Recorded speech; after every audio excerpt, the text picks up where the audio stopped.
Hello and welcome to my channel, and welcome to Bristol in the southwest of England. I hope you're well wherever you are.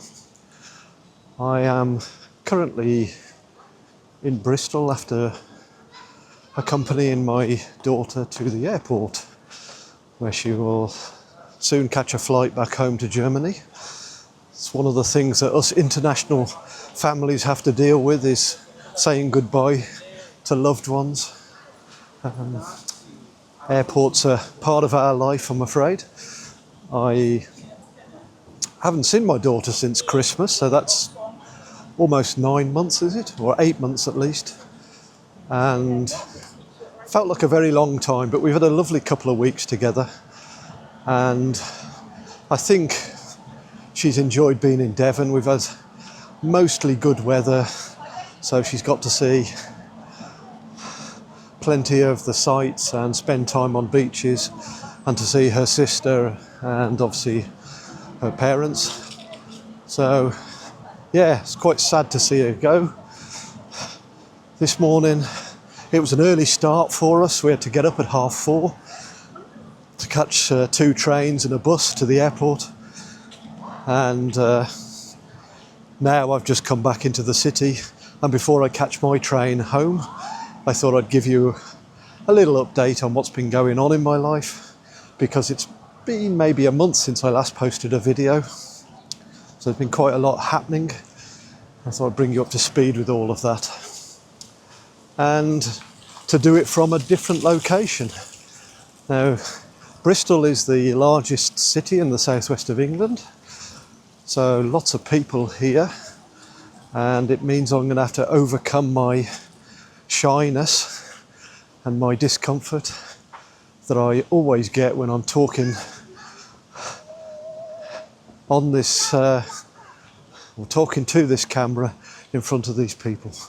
But I'm going to try and overcome that and keep on talking to you so that you get a glimpse of this quite beautiful city.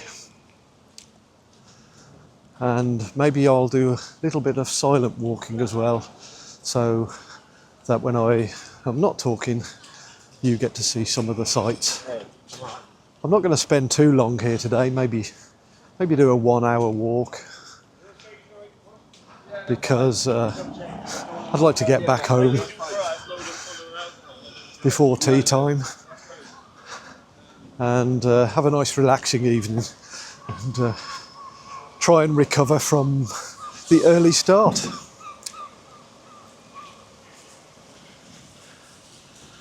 Now, I was last in Bristol 20 years ago for when I was 40. Might have been one of our birthdays, I'm not sure, but it's, yeah, can't believe 20 years since I was 40. And before that, I worked here when I was in my 30s for Parcelforce Worldwide, which at the time was part of a group that included Royal Mail and the Post Office, and it was owned by the government back then. But I'm just looking to see whether I can walk down there. I'm not sure. I can try. Looks rather nice down here. Yeah, I've got very fond memories of working for Parcelforce.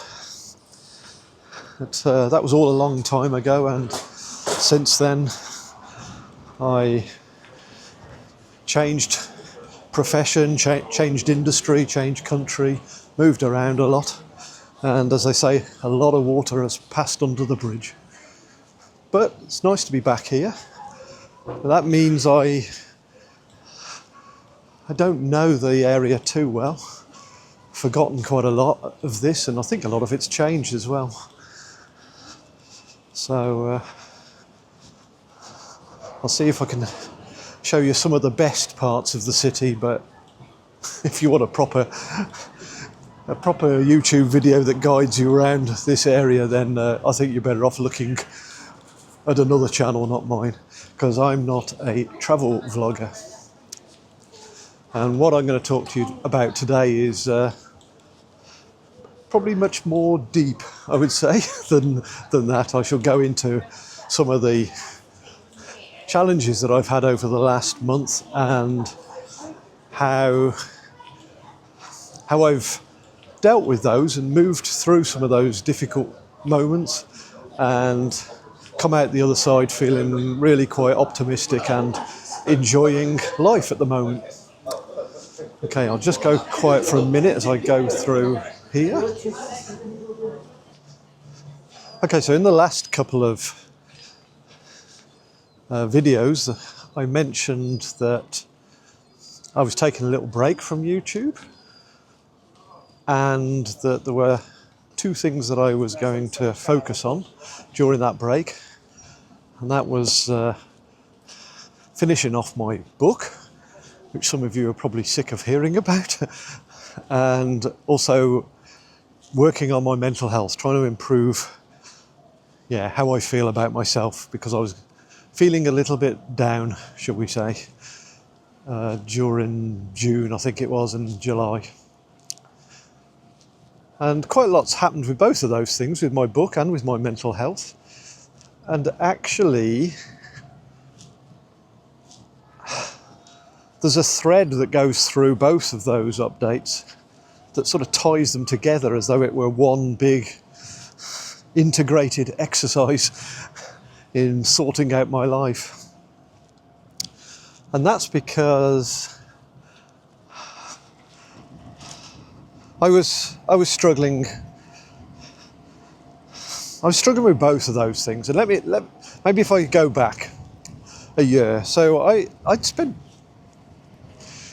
several years working on this book that was an autobiography, but also a biography of my parents and my grandparents, with some stories about my great-grandparents and even a little bit my children. So it's this sort of multi-generational story.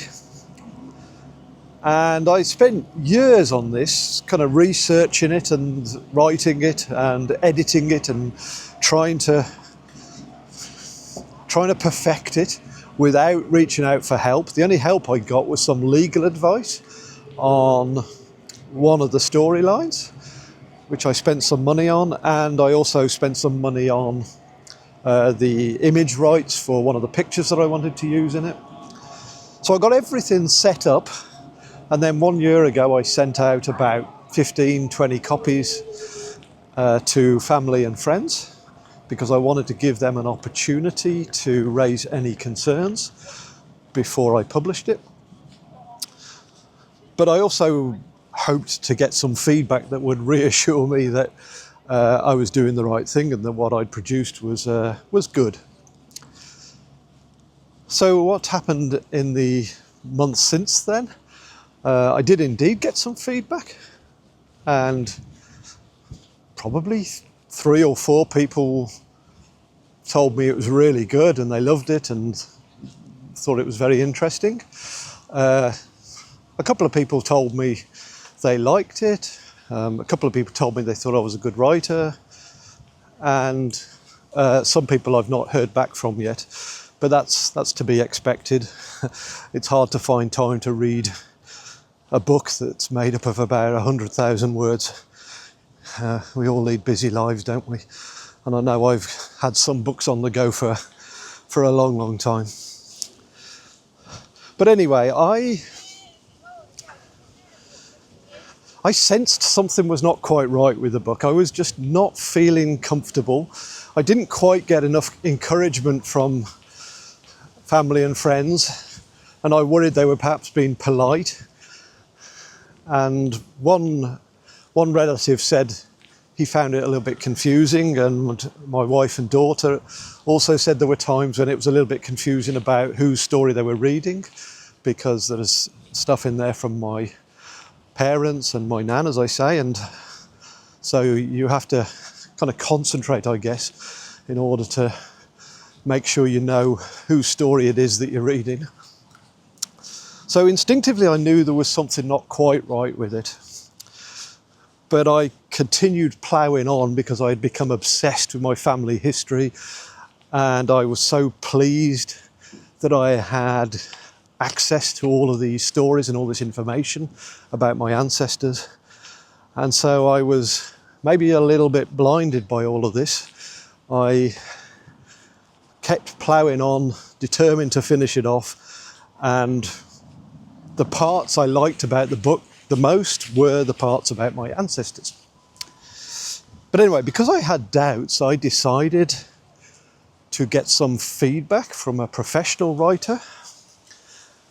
And this person did a critique of my book, and she was brilliant. I was really pleased with the way she managed the whole thing. She gave her feedback in a very constructive way, and she was very sensitive and careful with her words and with the way she gave me what turned out to be some quite difficult feedback, because she confirmed what my one relative said and what I think I probably knew deep down but didn't want to admit, and that is that the book needs to be restructured, rewritten.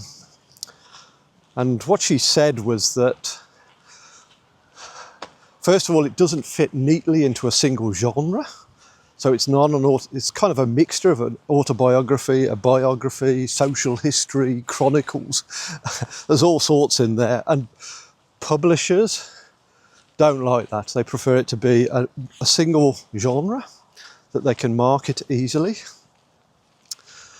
And the other feedback she gave to me was really surprising.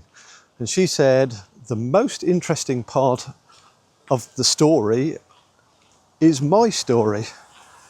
And she wanted to learn more about me. And I suddenly realised that what I had done was I had hidden behind all of these other people that I thought were more interesting than me, like my parents and grandparents.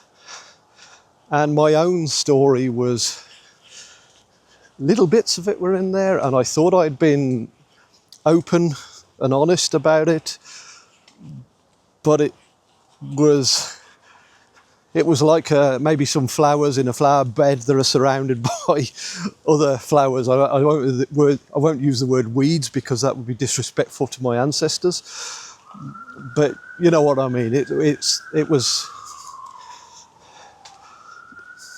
was difficult to start reading from the beginning of the book and follow my story all the way through, because it took lots of different detours as it went into the lives of other people.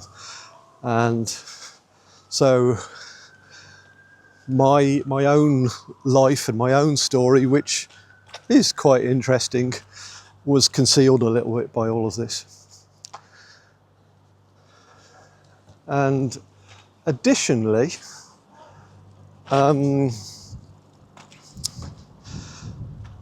a reader, regardless of whether the story is good or not, the reader wants to get to know the person who wrote the book, and establish or build a relationship with that person so that they can trust that they're taking the reader on a journey that they're going to enjoy.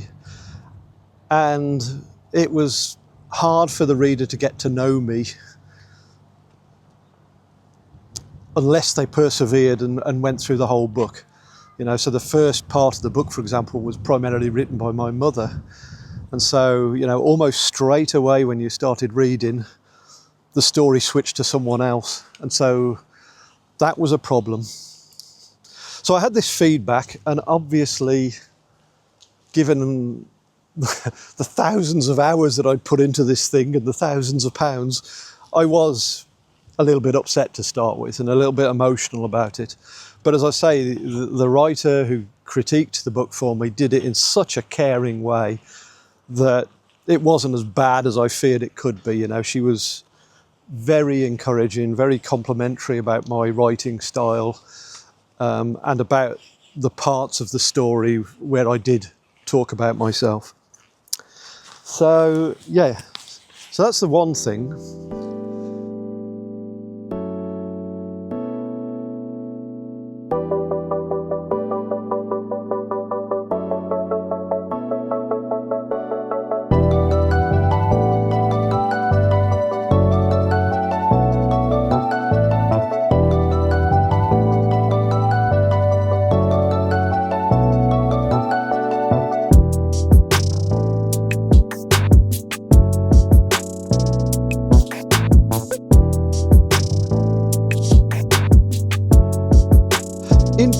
parallel to this, and almost at the same time I asked for the feedback on my book, I decided to take a deeper look at my mental health. And I think I said in the last video that I'd seen therapists before, but it was always to address a specific topic that I was struggling with at the time. It was never to talk about the way that my mind works, the way that I think about things, and what the root cause of some of my difficulties are.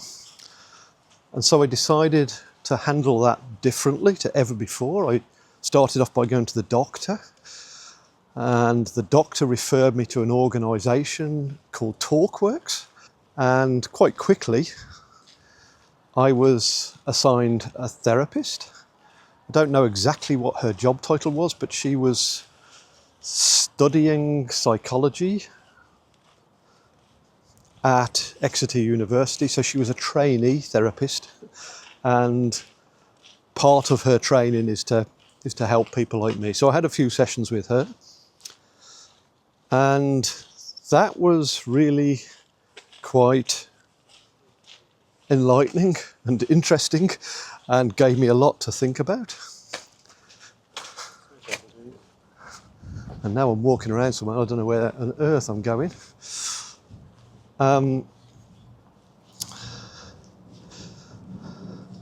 So, yeah, I don't know where to start with the therapy thing. I mean, in summary, hang on, is this the right way? Yes, it is. In summary, we concluded that I definitely have social anxiety, I probably have OCD, and I might have autism. And all of this is exhausting. So it's leading me to overthink, to ponder over things, to worry about things. And it uses up a lot of energy, and that causes my mood to drop, and then I feel depressed. And so I'm not sure whether that means I suffer with depression or not, but I certainly was feeling very depressed. But the cause appears to be these other things. And you could put most of it under the heading of neurodivergence. And I don't know much about neurodivergence. I don't know much about OCD or autism. It's all very new to me. But what I think I know is that it gives you some real strengths. So it doesn't mean you're disadvantaged or you're a bad person. It just means you're different to a typical person. How different and what typical means, I'm not sure. I suspect many people have these kind of conditions. But I have some strengths that are almost like superpowers in a way. But I also have some struggles. And my struggles are often noticed most severely when I am with a crowd of people, and involved or trying to get involved in group discussions is really difficult for me. But I won't go into details about that because I'm just at the beginning of a journey, starting to understand it. I can't believe if I do have these things, and it's not an official diagnosis, it's just a suspicion or a theory. But if I do have these things, then I can't believe that I'm only just finding out about this at the age of 60. It's quite amazing, really. And I think the reason for this is that I've masked it a lot. So I've had two big roles in my life, I suppose, or in at least over the last few decades, I've had two big roles in my life. That's a role of a manager, a project manager, a program manager, a department head, that kind of thing, in business. And I've had the role of being a father. And both of those roles have required me to be strong and confident. Hold on. Sorry about this, I'm just going round. Both of those roles require me to be confident and strong and to be in control of what's going on. And therefore I've had to suppress these feelings, or maybe I've suppressed the temptation to try and analyse myself and get to understand what's causing some of my anxiety. And so instead I would drink wine in the evenings and maybe go out running or cycling, but I never really delved into what was going on in the inner workings of my mind. However, what happened last year, I gave up work, and also my children have long since fled the nest. And so all of a sudden, I didn't have either of those roles, and I had time to reflect. And that's when I started to become aware that I was struggling. And I put up with it for so long. As those of you who've watched my videos will know, I've been going through other health issues during the last year. So again, I kind of put it to one side to focus on the physical health issues I had. But now all of that's dealt with, I almost had nothing to do. I was sat in the house wondering how to spend my time, and that gave me the opportunity for a lot of kind of introspective thinking, pondering over a lot of things, and that's when it all started to come to light. So I'm really pleased I reached out for help. And what was quite nice about it was that with the book, it took me a couple of weeks to process all the feedback. But after a couple of weeks, I started to play around with my book. And I started taking out some of the family history stories. And that created space for my own story. And I thought really hard about some of the experiences I had, for example, as a child and as a teenager. But I saw it all through a different lens. I saw it all through the possibility of me having neurodivergence or being neurodivergent. It's all new language to me, so forgive me if I'm not using it correctly. But it meant that I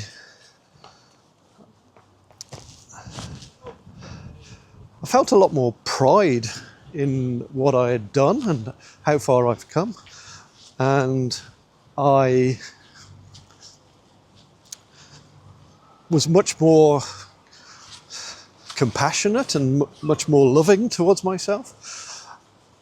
And I really understood the context of the way I behaved, the way I thought, and the way that my life developed during those years.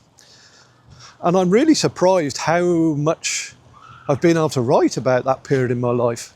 I'm going to do the same with some of the more recent periods as well, but to start with, I thought, I can't remember anything about school. I can't remember anything about being a teenager. But as I worked harder and harder at it, more and more memories came out, and more of them fitted in with this feedback I got from the therapist. And actually, I was able to use these stories in my discussions with the therapist, and it helped her to start to understand me, and it led her to ask questions about, have you ever considered that you might be autistic? So it all came together really, and I'm very pleased about that. It just so happens as well, because I've also been working on the spiritual side of my life, and I've been reading a book, a very good book, called The Spirituality of Imperfection. Or is it The Imperfection of Spirituality? No, it's the first. It's The Spirituality of Imperfection. And this book uses the metaphor of a map. So you're trying to navigate through life and sometimes you've got the wrong map.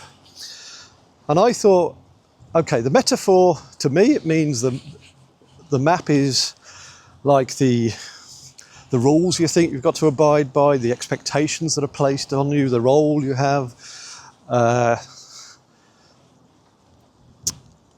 assumptions you make about yourself and what other people think.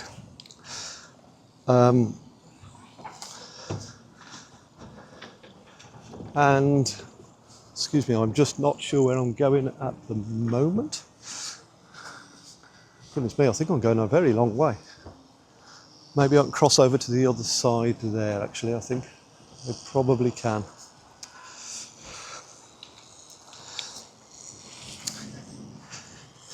Yeah, so my old map was made up of things like, you know, you should have a job for life, you should go for security, provide for your family, always seek certainty, try and eliminate the uncertainty in your life, try and be in control of things. Yeah. And maybe that was okay in the old world and in my younger life, but it no longer fits. No longer fits for my current stage in life, and I need a new map.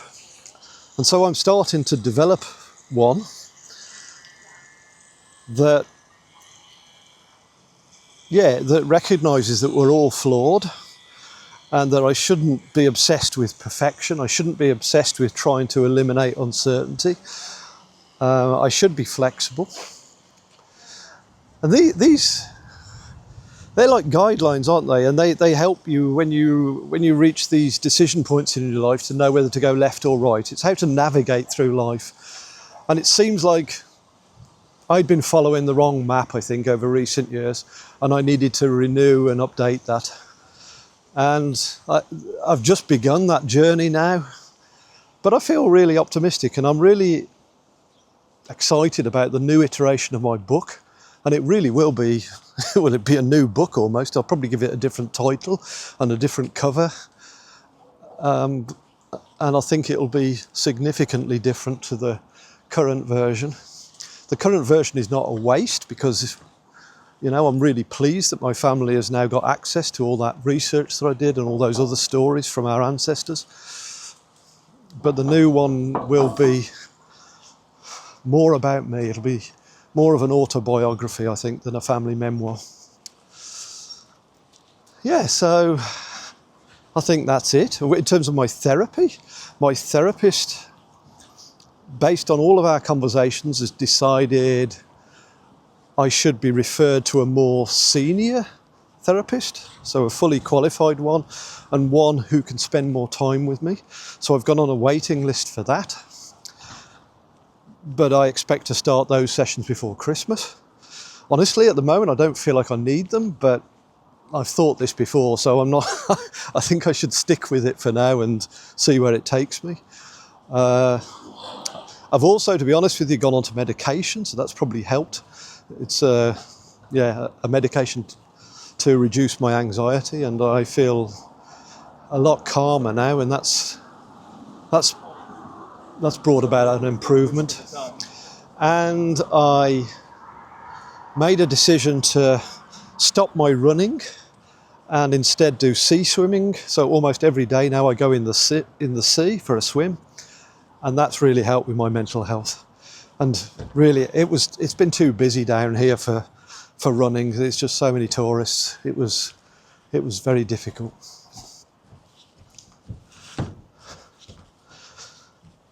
So that's it, I think. That's a lot of updates, isn't it? I feel like I've waffled on for a very long time, and I've now got myself to a point where I really don't know where I am. Oh, maybe it can't fathom like how strong I am. Okay, I'll put this on. I'll probably play a little bit of music now and let you just see some of the scenery as I walk past. But if you've found that interesting, or you've got any comments on it, please let me know. I'll probably not be releasing videos on a weekly basis at the moment. I'll probably maybe put one out every month because I really do want to knuckle down and get this book finished. I'm not yet sure whether I'm actually going to publish it, but I am definitely going to finish it, and then I'll take that next step once I get to that. But it's become much more personal now, so I have to think about whether or not I want to publish it, or actually all I need to do is pluck up the courage, and I think one day I will do that. So anyway, I am waffling on a lot here, but thanks for joining me, and I hope you're well wherever you are. Take care, and we'll talk again soon. Thanks then, bye.